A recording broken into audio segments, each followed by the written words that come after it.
And then when it comes to God or Jesus, we translate it Lord, and by the time we're reading the Bible in English, we say, no, the only Lord is God and Jesus, so they must be the same. No, no, no. We have to do a better job in translating and in understanding the first century culture. The word Lord was just a simple, respectful address. أعوذ بالله من الشيطان الرجيم بسم الله الرحمن الرحيم. Terima kasih sudah klik video ini. Tapi jangan lupa guys, klik tombol subscribe karena subscribe itu gratis. Dengan subscribe kamu support channel ini terus untuk upload. Ingat, subscribe itu gratis, gratis. Gak ada ruginya kamu klik tombol subscribe guys.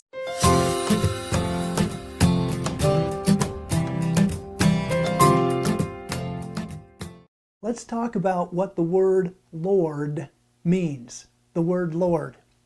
And there's a couple reasons we need to do this. One of them is obviously there's a lot of confusion in Christianity as to what the word actually means. And that in part is due to the way translators have translated it in the scriptures. You know, Jesus Christ is called Lord and God is called Lord. And so then what happens is there becomes confusion about, are they the same or are they different? And that's exacerbated by the fact that when many other people are called Lord, we take the Greek word Kurios, which is translated Lord in reference to God or Jesus, and we translated something else. So what happens is, if you are reading the Greek text, and can you and I agree that the English Bible is not the God-breathed word? The English Bible is a translation. If we're reading the Greek text and going back into the Greek culture, they use the word Lord like we might use the word boss. It was just a general term that was used for many, many different situations. Yeah, was it used of God? Absolutely. He's the Lord. He's the boss. He's the ruler. He's the top guy. Was it used of Jesus Christ? Sure, he's a boss too. Was it used of slave owners? Absolutely. Did children use it of their parents? Sure they did. And I want to go into the scripture and see if we can straighten out what the word Lord means and some of the way it's used in the scripture.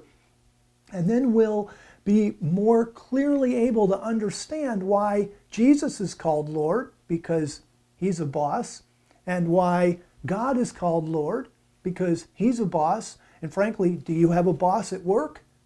If you do, then biblically, that person would be called Lord. Or are you a boss at work? Because if that's the case, you would be called Lord. Are you a parent? Then you would be called Lord by your children. Are you a child?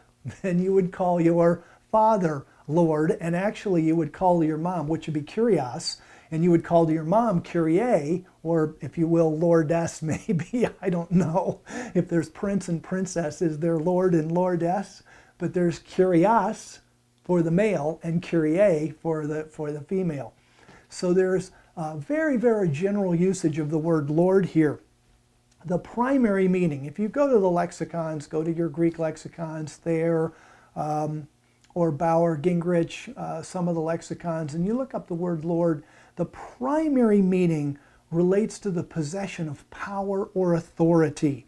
It has various senses: strong, authoritative, valid, ruling, from that maybe the principal thing or the essential thing, and thus obviously it shakes out into human relationships as Lord or Master. So let's go into the scripture and look at some of the different ways it's used. It's the word Kurios, Lord, is, and by the way, Kurios is Greek. So the Greek word Kurios is used of someone who owns something. An owner is a lord.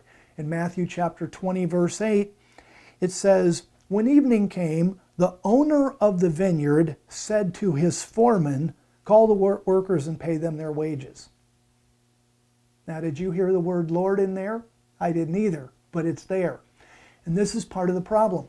Part of the reason there's confusion in Christendom as what does the word Lord even mean is because when it's translated in the English version, the exact same word, Lord is translated different ways. Here in Matthew chapter 20, when evening came, the owner of the vineyard, that's the word Kurios, he's the Lord of the vineyard. And so he's the Lord. Why is he the Lord? Because he's the owner. He's the boss. He's the one with authority. The owner of a slave was called the Lord.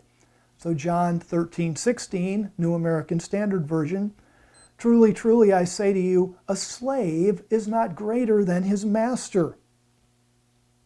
Okay, again, do you see the word Lord in there? I don't either.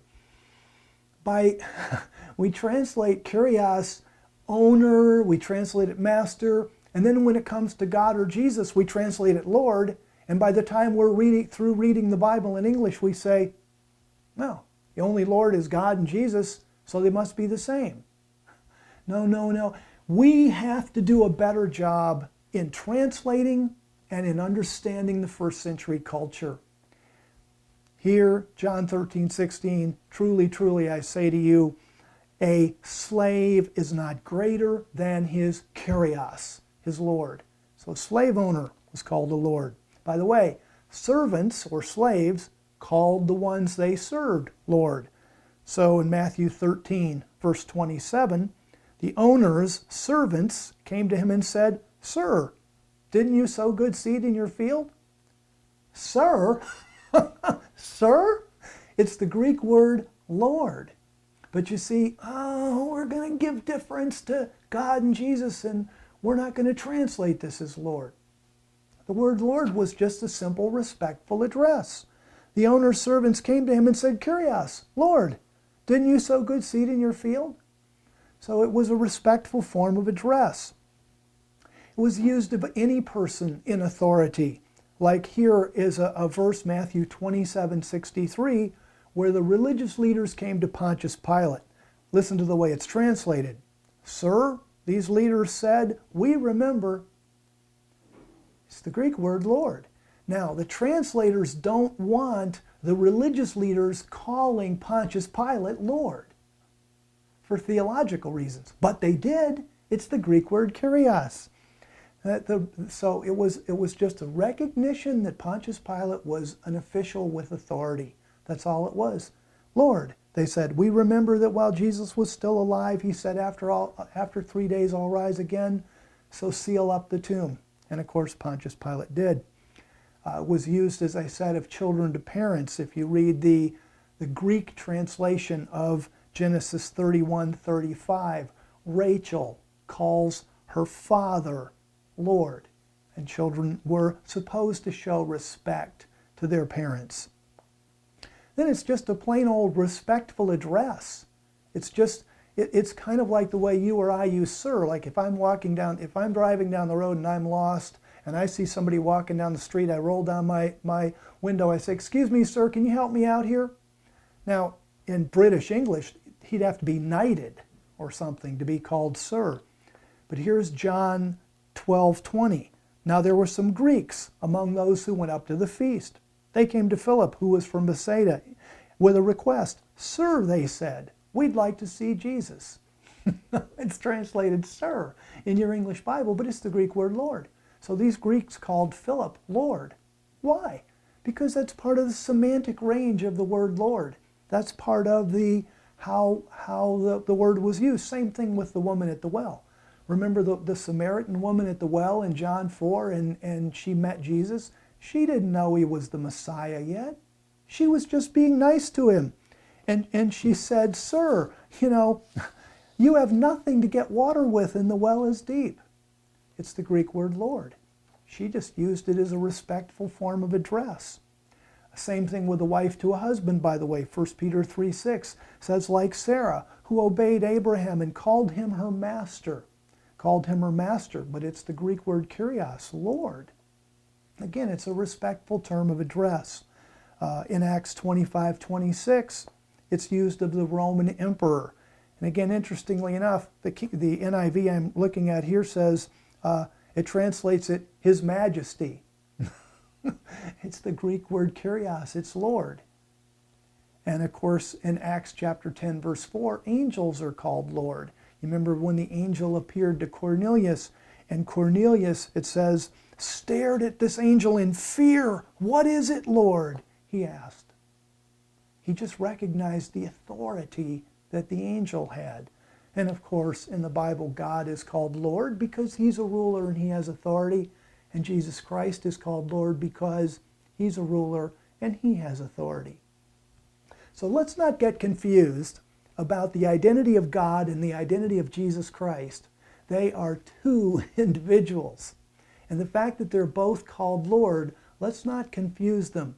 Let's remember that the word Lord in the Greco-Roman culture had a really wide semantic range. It was used of property owners. It was used of anyone who had authority, whether you were a child talking to your parent, a wife talking to your husband, a slave talking to your owner. It was used of anyone with rulership authority, like a Roman official or the Roman emperor. And of course, it was used of God and Jesus also. So let's understand the Greek word Lord, maybe even make some notes in our Bible about it so that we can keep it straight in our minds and understand who we're dealing with when we deal with God and Jesus, who are both Lords in our life.